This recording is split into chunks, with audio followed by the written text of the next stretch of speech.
apa yang mereka inginkan, dia dapat mencegah pertumpahan darah lebih lanjut di kota tersebut.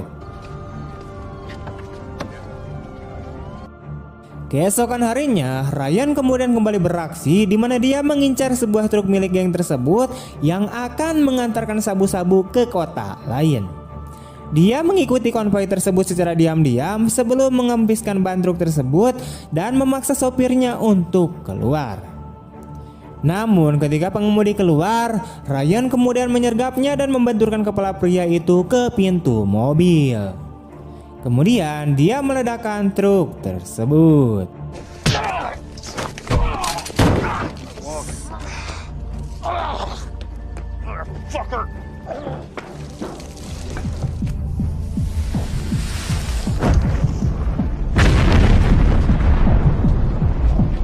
Kehancuran truk tersebut diketahui oleh seorang anggota geng yang kemudian melaporkannya kepada Drake.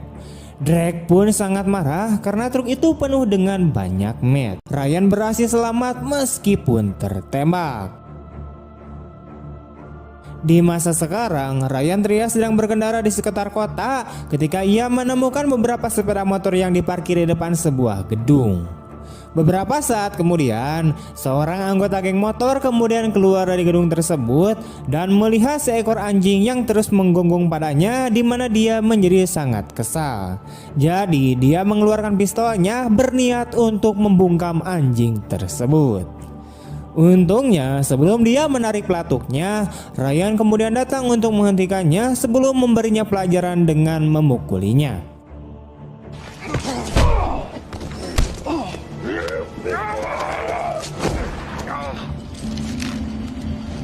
Namun keributan yang disebabkan oleh Ryan itu didengar oleh anggota geng yang ada di dalam. Dengan cepat mereka pun bergas keluar dari gedung untuk memeriksa apa yang telah terjadi. Pemimpin geng tersebut ada di sana dan tidak lain adalah Drake, yaitu yang bernama Reko, untuk mengawasi pria botak tersebut. Keesokan harinya, Reko menemui Drake untuk memberitahukan bahwa seorang pemilik klub menolak untuk membayar biaya keamanan. Dengan marah, Drake menantang pemilik klub tersebut untuk bertarung tinju satu ronde dengannya. Jika pria itu menang, Drake berjanji tidak akan pernah meminta membayar biaya keamanan lagi. Namun meskipun Drake sudah sangat tua, dia masih tetap kuat. Dia mampu mengalahkan pria bertubuh besar itu tanpa kesulitan. One round with me. One round.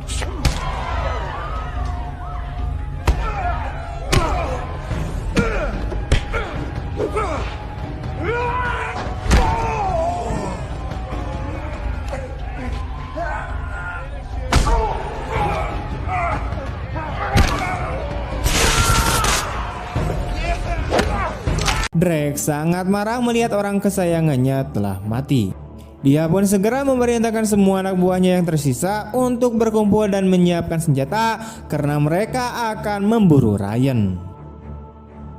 Malam harinya di motel, Darcy mendengarkan suara-suara mencurigakan dari luar. Jadi dia bangkit dari sofa dan mengambil senapannya, siap untuk menembak siapapun yang menerobos masuk. Namun Ryan yang sudah menduga bahwa itu adalah musuhnya meminta Darcy untuk berlindung di balik meja resepsionis. Beberapa saat kemudian pintu depan terbuka perlahan dan anak buah Drake pun masuk. Ryan sengaja menunggu sampai mereka semua berada di dekatnya. Dan ketika dia merasa mereka berada dalam jangkauannya, dia kemudian menyuruh Darcy untuk mematikan lampu. Kegelapan total menyelimuti ruangan selama beberapa detik berikutnya saat suara tembakan terdengar. Sambil tersenyum canggung, ia kemudian mengundang Ryan untuk minum di rumahnya yang kebetulan tidak jauh dari motel tersebut. Tapi Ryan tidak bodoh. Ketika mereka tiba di rumah Kirby, Ryan bertanya mengapa dia menggeledah mobilnya tadi. Dan dengan demikian, Kirby mengaku bahwa Drake hanya memerintahkannya untuk mencari tahu tentang identitas Ryan. Namun saat Kirby selesai berbicara, mereka kemudian mendengar suara sepeda motor berhenti di depan rumah. Ternyata itu adalah salah satu anak buah Drake yang bernama Crab yang datang untuk menantang Ryan. Pertarungan mereka berlangsung singkat di mana Ryan berhasil mengalahkannya, namun ia melepaskan Crab begitu saja.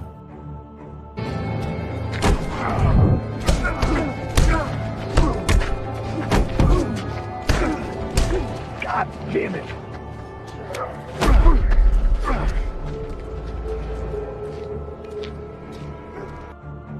Sementara itu, di awal film, sekelompok pemburu beranggotakan 3 orang sedang berada di tengah hutan. Pemimpin pemburu yang bernama Dale kemudian berlari lebih jauh ke dalam hutan untuk mengejar target buruannya, sehingga ia pun terpisah dari teman-temannya. Namun tiba-tiba seorang pria kekar bernama Ryan kemudian muncul dan langsung membunuh Dale.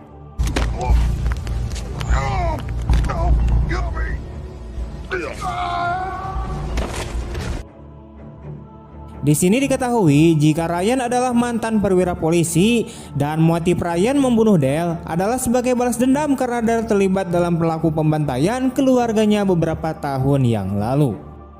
Setelah membunuh Dale, Ryan kemudian pergi ke sebuah kota terpencil bernama Hope. Kota tersebut dikuasai oleh sebuah geng motor yang kejam yang bahkan membuat Sheriff dan semua masyarakat di sana hanya diam dan ketakutan. Namun demi misi balas dendamnya, Ryan tidak takut sama sekali.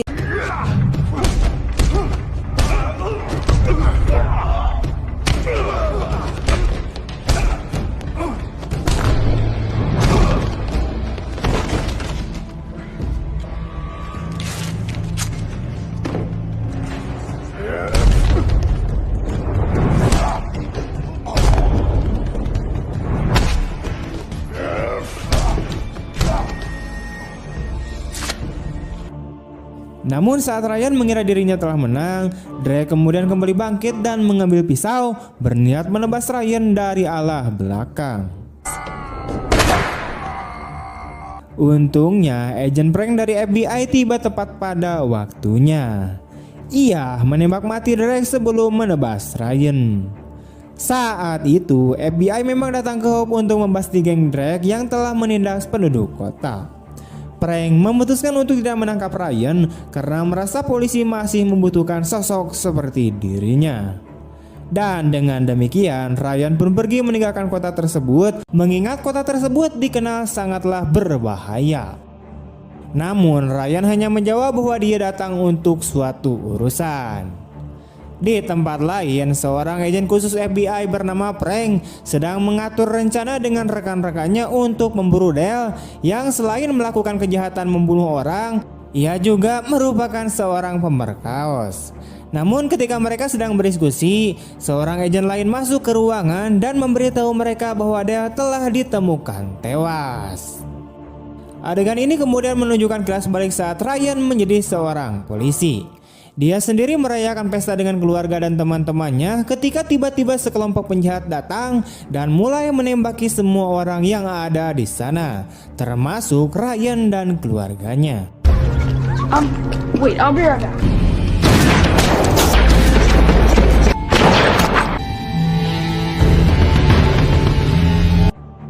Pemimpin para penyerang yang bernama Drake melakukan kejahatan tersebut karena dia memiliki dendam terhadap petugas polisi dan dia mendengar Reiko mengancam Darcy.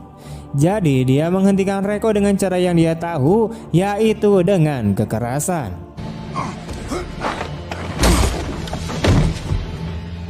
You okay?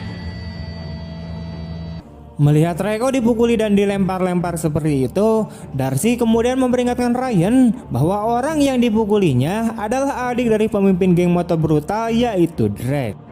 Dan Drake akan membalas dendam jika dia tahu adiknya disiksa. Namun Ryan sama sekali tidak peduli. Sebaliknya, dia membawa Reiko ke depan lab geng tersebut dan mengikatnya ke sebuah mobil. Kemudian dia membiarkan mobil itu melaju dan menabrak laboratorium dan menyebabkannya meledak.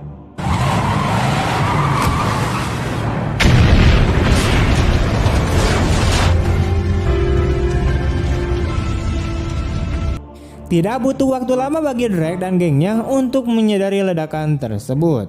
Mereka pun segera bergegas ke lab, tetapi tidak ada yang bisa mereka lakukan. Drake mengatakan kepadanya bahwa dia akan membunuh Ryan dan Darcy. Namun sebelum menghabisi keduanya, dia akan mencicipi tubuhnya terlebih dahulu. Setelah mengatakan itu, dia kemudian memerintahkan salah satu anak buahnya untuk menyiksa Ryan, sementara dia mundur ke ruang belakang.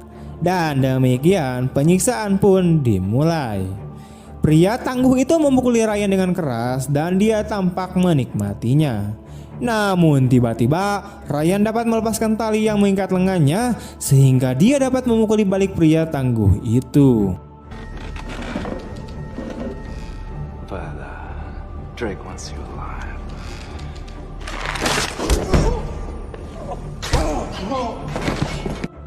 Setelah pria itu tidak sadarkan diri, Ryan kemudian mencari Darcy. Dia mencari di setiap sudut pangkalan yang merupakan sebuah kapal, tetapi dia malah menemukan anak buah Drake. Mereka pun segera mengapung Ryan, mencoba mengalahkannya dengan gerakan-gerakan elegan mereka.